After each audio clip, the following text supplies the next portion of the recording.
but it's all casino capitalism.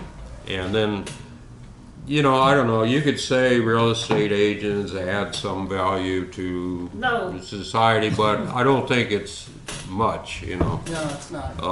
And I mean, maybe driving somebody to get a new home would be part of it, but anyway, the main non-productive sector is the financial sector.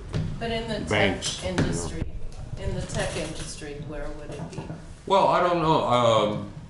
You know, tech industry, I think there's probably a higher proportion of productive people in tech because they actually do make things that we all can't wait to buy, you know, and compared to a lot of other industries where it's all, you know, they sell you insurance or they sell you some intangible, right?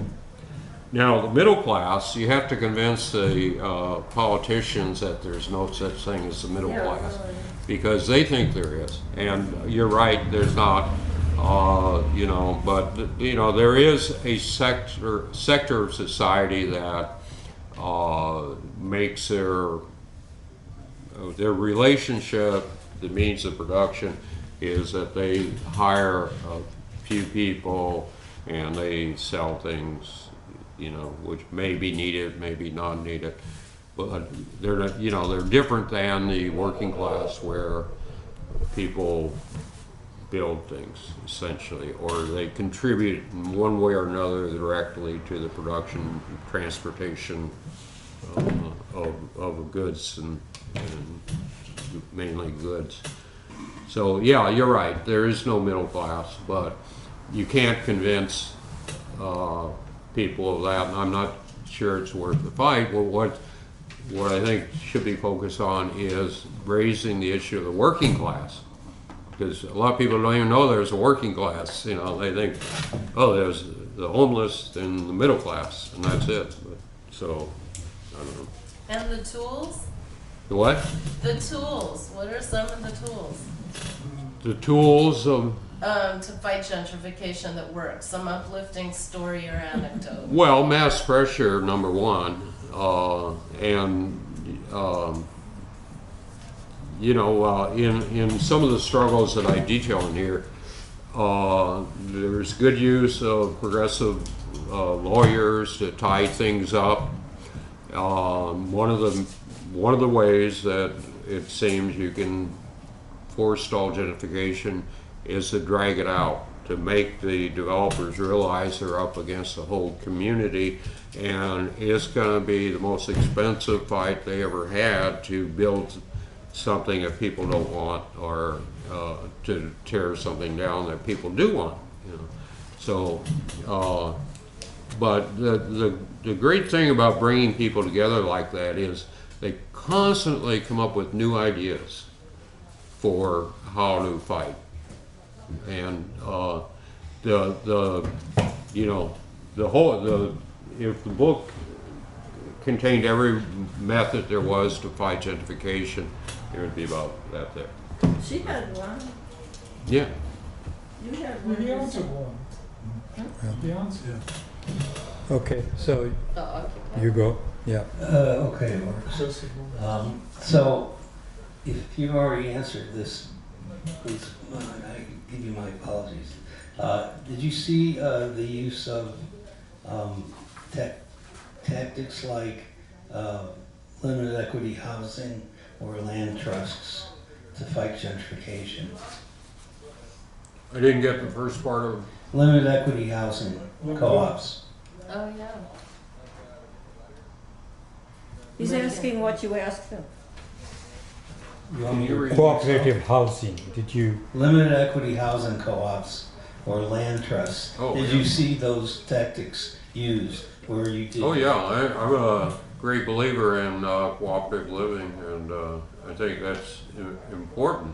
The problem is, in this country, there's really no incentives, financial incentives from government to form a housing co-op in most states, and Well, I'm talking about where you live. yeah, there are some, but they were bought before the huge price rises in property, you know. Right. But there's some of them that work very well, and if the whole community worked like that, it would be a much better place to live. And that's definitely something that should be considered. And I've got an actual few pages on that in the book. So I agree with that. As makes no sense for people to be alienated and individuals in a single apartment when they can be, you know, together with other people. Well, I was looking at it from the angle of removing the property from the speculative marketplace. Mm-hmm. There's almost no place that's able to be done here. Somehow or other, they undercut any social efforts. Right. Could I agree. Point of clarification. Hold on. A couple more. Who's behind you? Steve?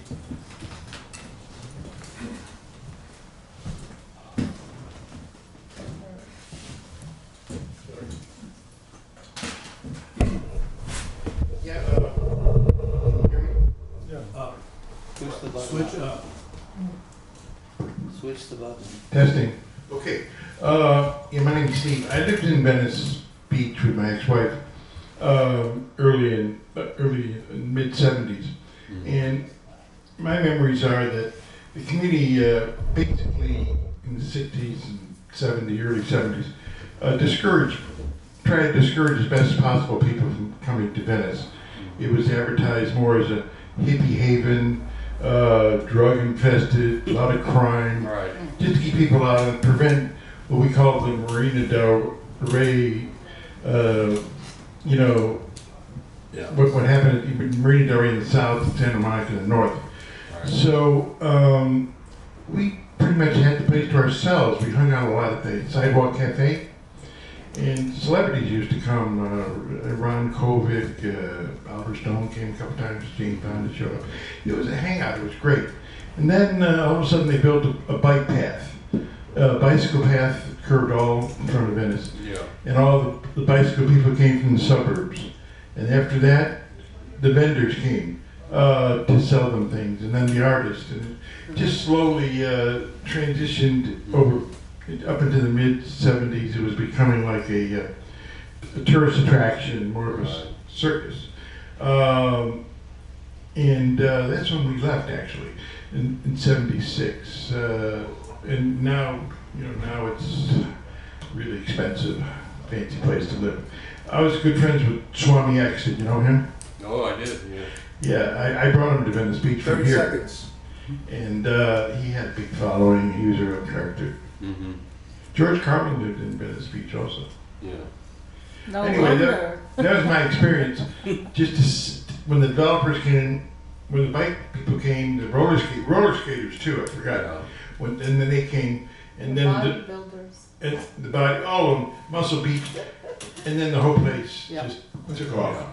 Well, we were protected for many years by from gentrification and the rich by our bad reputation. You know, that nobody wanted to go there because it was crime infested and so forth, which it really wasn't any more than anywhere else at the time. But I suggested at one time we try to find a motorcycle gang that would hang out there a few days a week, you know, to scare people off. But now it's, you know, there's still crime. I mean, there's still gang warfare sometimes and stuff. But so is everybody everywhere else, and people just seem to not care as much about it anymore.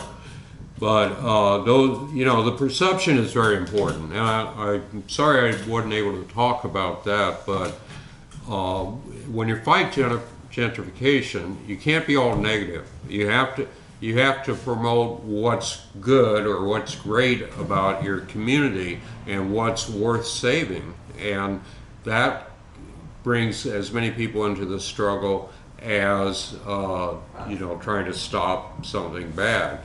I think every community has great things about it.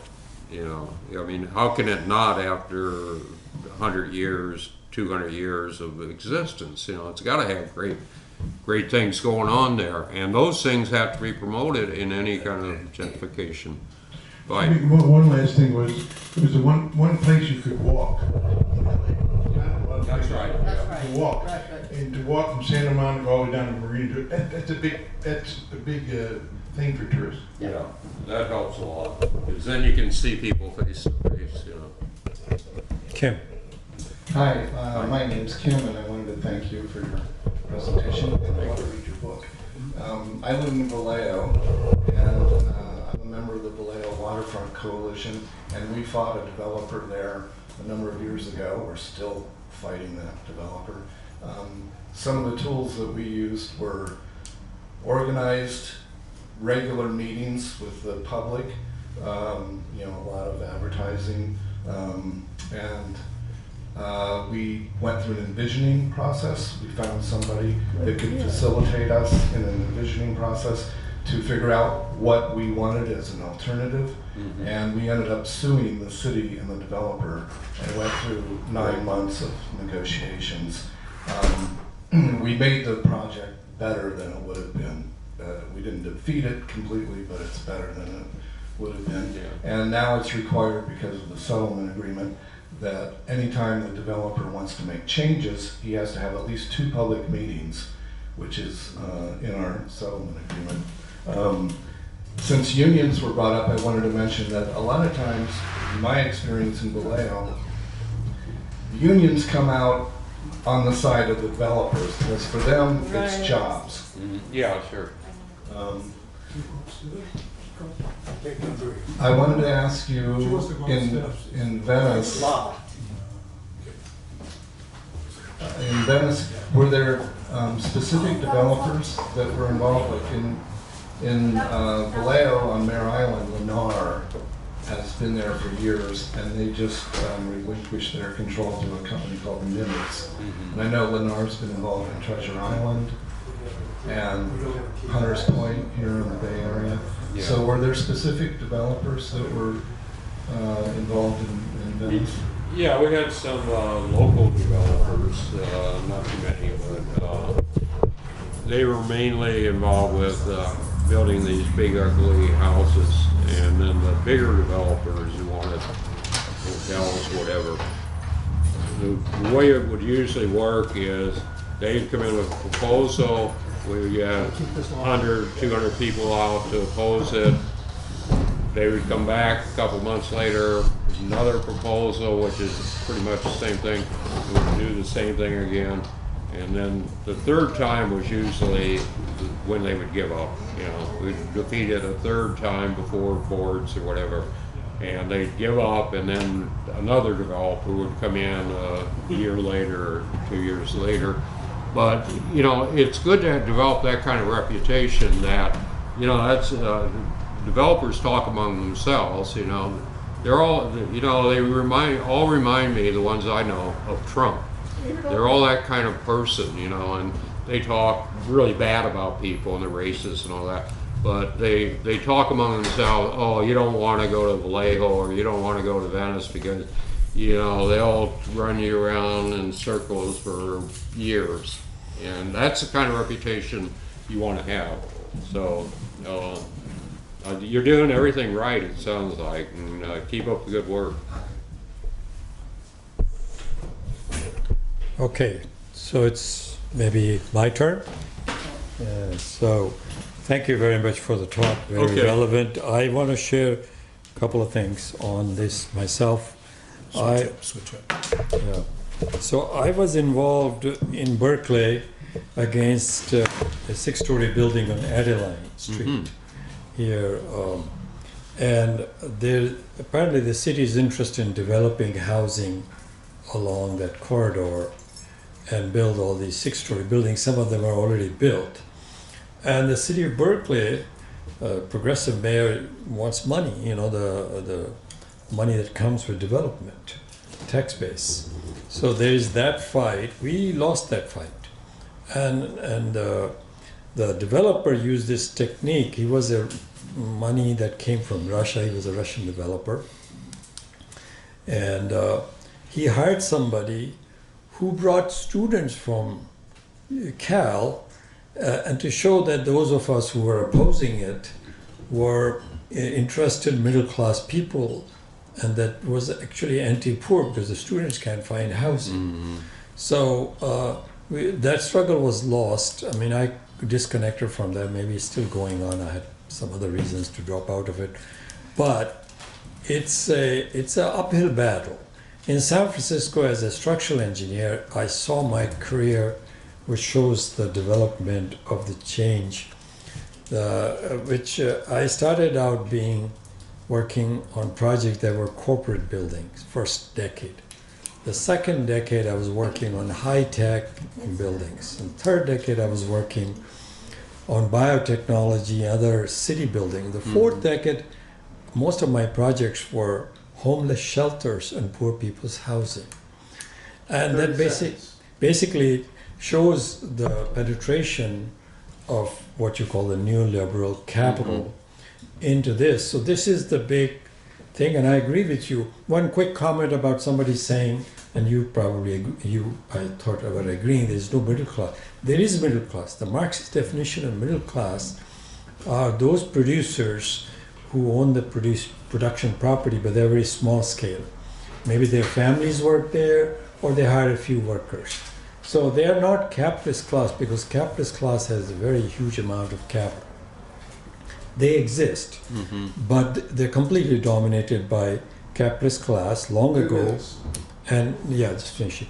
And now the finance capital, and I think I liked your definition of of neoliberalism as a stage of finance capital, which is completely dominant. Thank you very much. You can comment on this.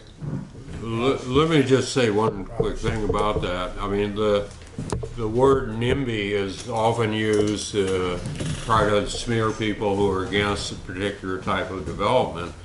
But in Venice, the NIMBYs were the people who were against the homeless. And our movement was in